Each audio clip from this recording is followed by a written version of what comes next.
એક ભાઈનો મને પર્સનલ મેસેજ આવેલો વોટ્સએપ પર કે પાલનપુરમાં કોઈ જોબ હોય તો કહેજો. આવા ઘણા બધા મેસેજ આવતા હોય છે મારા ઉપર, તો અમે એનું સોલ્યુશન લાવવા માટે પ્રયત્ન કરતા હોઈએ છીએ.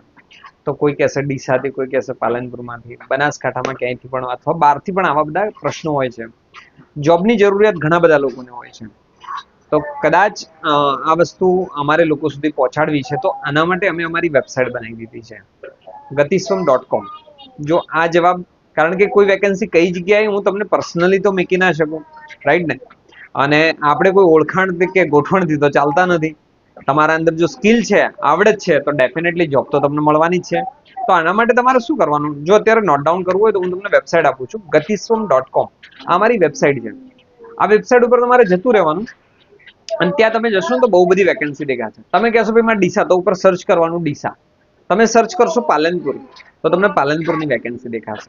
તમે જેવું સર્ચ કરશો ને એવું તમને સર્ચ મળે. મતલબ ગૂગલમાં જે રીતે સર્ચ કરે ને એ રીતે અમારી વેબસાઇટમાં સર્ચ કરવાનું. ત્યાં તમે લખશો ટેલી, તો તમને ટેલી રિલેટેડ જોબ દેખાશે. તમે બીકોમ લખશો તો બીકોમ રિલેટેડ આવશે. તો આવું અમે એક નાનો પ્રયત્ન કરી રહ્યા છીએ. તમારે જે પ્રોબ્લેમ આવે છે એનું સોલ્યુશન લાવવાનો અમારો એક પ્રયત્ન છે.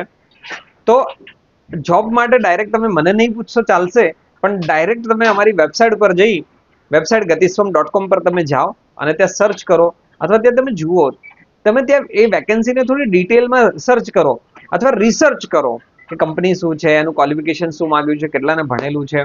ત્યાં ઓપ્શન બી મળી જશે તમને, કોલ, વોટ્સઅપના બધા બટન છે ત્યાં પણ તમને મળી જશે. કોઈમાં ફોર્મ પણ ભરવાનું આવશે.